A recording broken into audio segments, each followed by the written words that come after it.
What's up YouTube? It's DJ back with another video, and today I have set up my PC. Finally, I should be able to play Fortnite in a couple days once my graphics card gets here. But other than that, yeah, I'm totally set. Um, but yeah, make sure to like, subscribe, and hit that notification bell for more. I post videos at least once or twice a week, so yeah, let's get into this video.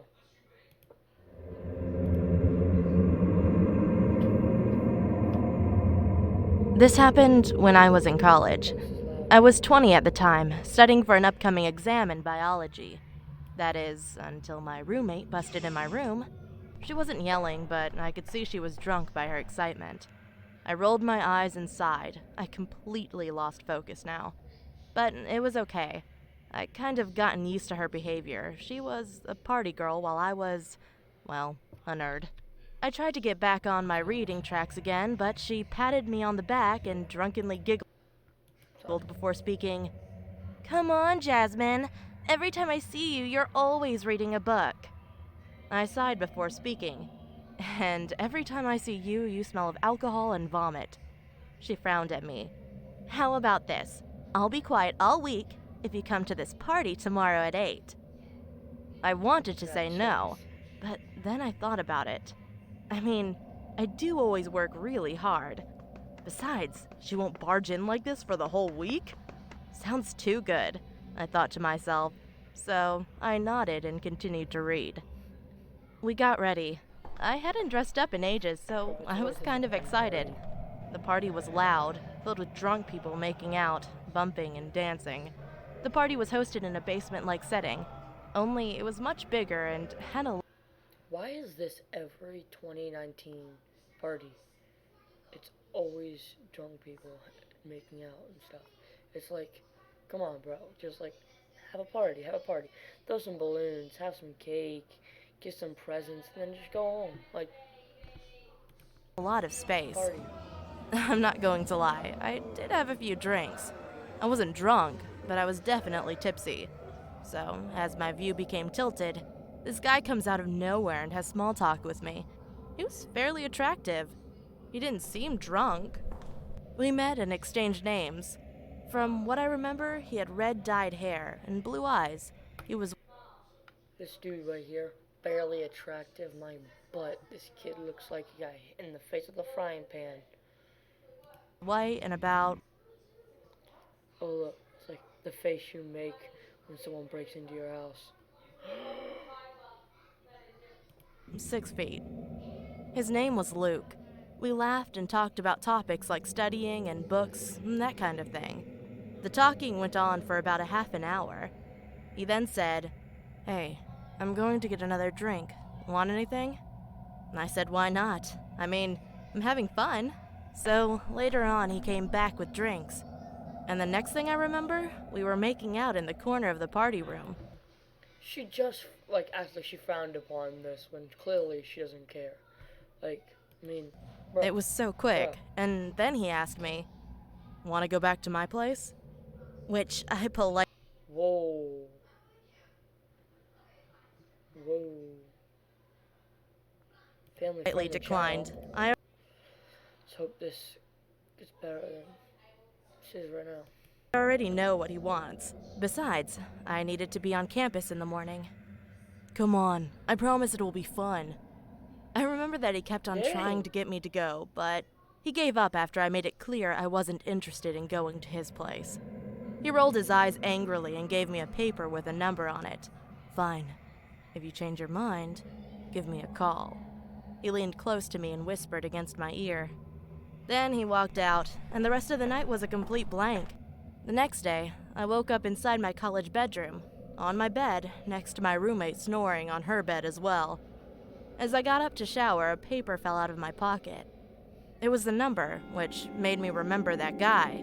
But I had more important things now. I showered then and went to study. I remember reading my book when all of a sudden I felt dizzy.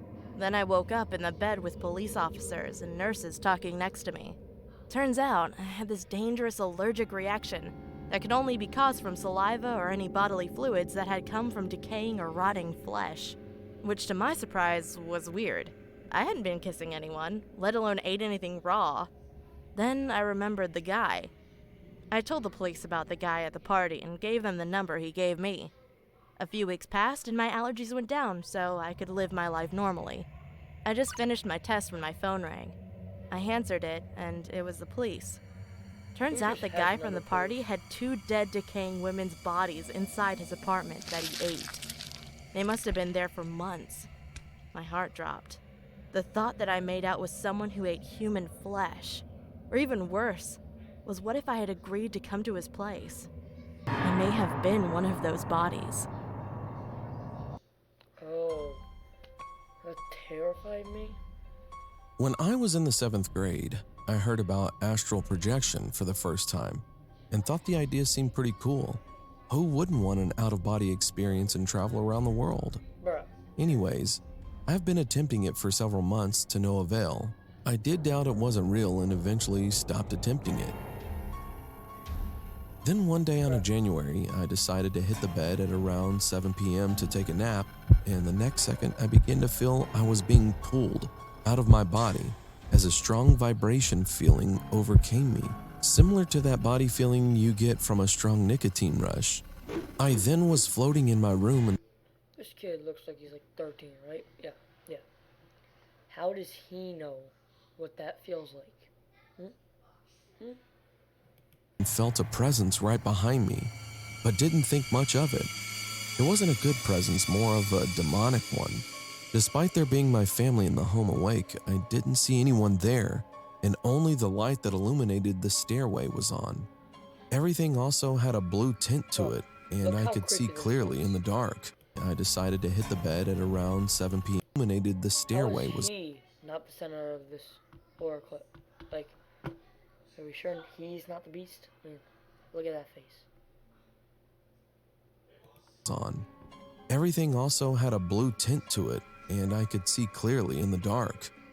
I had to swim through the air to be able to move and went through my door and swam my way downstairs.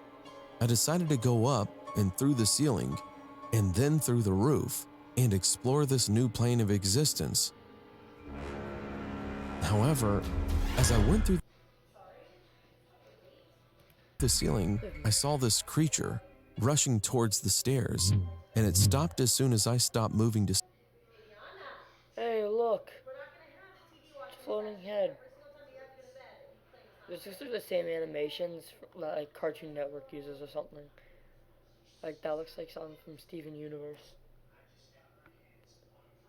See it.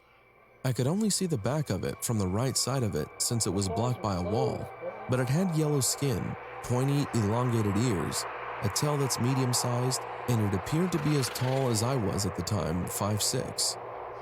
I stared at it for a few seconds, frozen in fear, and before I knew it, I was awake, back in my bed. I looked at my clock and several minutes had passed by. It's you. I don't know what to think of that, but it was an interesting experience.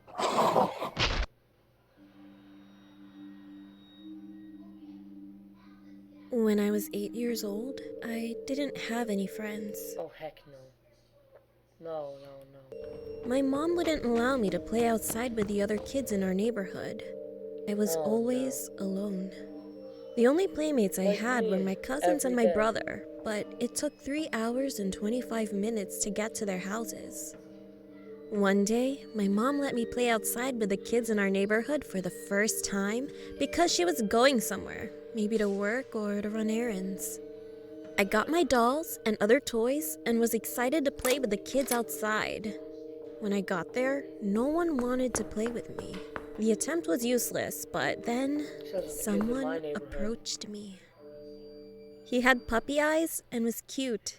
We quickly became playmates. Even though he was a boy, he would join me for tea parties with my dolls. He also invited me to play with him at his house. But I was confused because his house looked old and abandoned. Like it hadn't been cleaned up for almost 12 years. We decided to go play in his garden. When we got there, I puked. I didn't know why at the time, but for some reason, I was disgusted. He didn't offer me water or anything. He just looked at me grinning and said, "Next time, you're going to sleep here too." 2 weeks after that upsetting experience, I went looking for him. A paper airplane flew to me out of nowhere. I picked it up, and when I opened it, I was shocked, scared, and sad. It was a newspaper clipping. The boy that I played with went missing 9 years ago. I ran to my bedroom, and I saw a shadow through my window. I looked at it closely, and it was the boy. He was smiling. Today, I'm 19 years old, and I still remember that part of my childhood so clearly. Why does she still live there? One day, when I was about 6 or 7 years old, my mom had gone to my older sister's recital in Georgia, and my dad was at work. He was a pilot for some airline. So she left me and my older brother, who was only 12 at the time, at the sitter's house, which was a few blocks away from my house. My sitter, who I'm gonna call Bev, was 19, and she was pretty much the best kind of sitter to a 6 to 7-year-old boy could ask for. She'd let us play games and stay up watching TV, as long as we didn't bother her while she was on the phone with her boyfriend. Wait a minute. What kind of babysitter is a babysitter if she's not watching the kids and she's on her phone? We're watching TV, and we could hear something scratching the paneling on the side of the house. Maybe it's Wolverine. Okay, I'm sorry. Naturally, we blew it off as a stray animal, so we continued watching Wolverine TV. ain't no stray animal. About 30 minutes to an hour later, Bev ran into the living room and locked the front door and shut the blinds. We were curious as to what she was doing. Me and my brother, being kids, got scared and started crying. Then Bev said everything would be okay. It was just a peeping Tom. So she took us upstairs and we went to her parents' room with the Nintendo and some snacks. She said stay put and not to touch anything we didn't bring into the room. Not a minute later after she walked out of the room, we heard a loud crash and glass shattering in the room below us. The sicko had thrown a brick from the walkway through the guest bedroom window and managed to get in. That ain't Wolverine. I remember Bev running into the room and pulling us into the closet and telling us we were going to play a game of hide and seek and to be very quiet. She got out of the closet and locked it from the outside latch and disappeared. Several minutes passed and we could hear a grown man screaming, come out wherever you are. I only want to play." Then I heard what sounded like water running in the bathroom across from the closet. Then it shut off. And I heard Bev yelling something at the man. It was something like, "The police are on their way.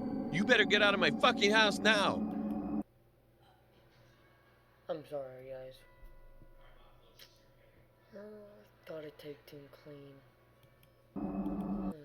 It's just, if it happens again, I'm turning it off. Then we could hear loud, heavy footsteps sprinting out of the room, and then sirens wailing in the distance. Bev shrieked, and we heard a loud thud on the ground below us. Bev had managed to find an old wooden bat. As the man turned a corner to go out the front door, Bev swung the bat as hard as she could, knocking the man to the floor.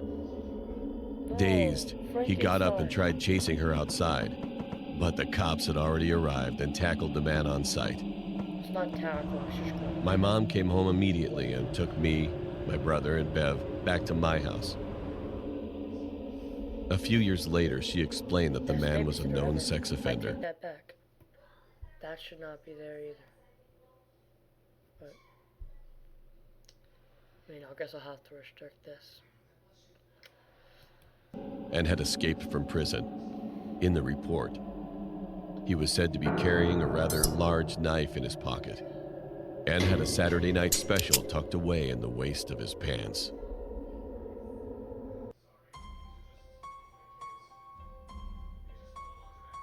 It happened last year, 2018, when I was still in my second year of high school. It was earlier March that I was in school. We were just playing some quiz game on my laptop. I connected it to the projector for all of them to see. But then suddenly the school's fire alarm went off. They said this isn't a drill, but rather a maniac just entered our school with a gun. So all of us closed the door and the window to our classroom and switched off the lights. It was all silent, like you could hear a pin drop to the floor. At first, I wasn't panicking that much, but it all started to happen when a gunshot was heard from the distance of our room. I can assume that he already knows that we're here. We are the closest room from the entry hall. Every single one of my classmates was crying. I'm the tallest and the oldest student of them all. I'm 16 and some of them are 15 and 14 and another one is 12. So I thought, I'm the oldest. I should protect them. And I was like that. So then I grabbed the fire extinguisher in our room, because every single room in my school has a fire blanket and a fire extinguisher, just in case of a fire. I had a stupid plan inside my head that I'll spray him with the fire extinguisher. So then I opened our room door, and I came across it. He was a middle-aged man wearing a white tank and black slacks. He was holding a .44 Magnum caliber revolver. At first, we were having a quick draw match, like that. He grabbed his gun first and pulls the trigger. I can feel my heart beating fast, and just then he aimed the gun at me, but it didn't shoot at all. He forgot to cock his gun, so then it's my chance to hit him with a fire extinguisher and knock him out. After that, the police arrived and every student was I'm watching that in slow-mo again.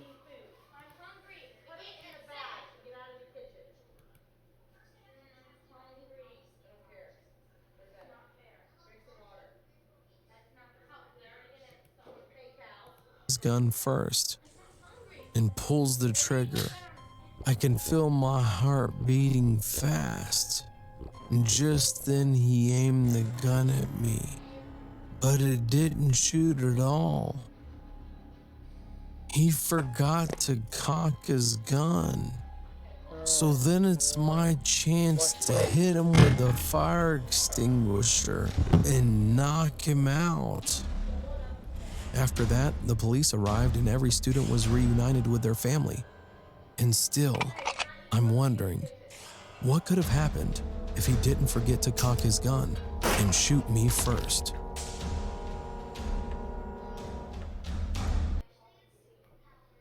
Well, guys, I guess we'll have to wonder too, because I gotta go. See ya. Don't forget to like, subscribe, and hit that notification bell for more.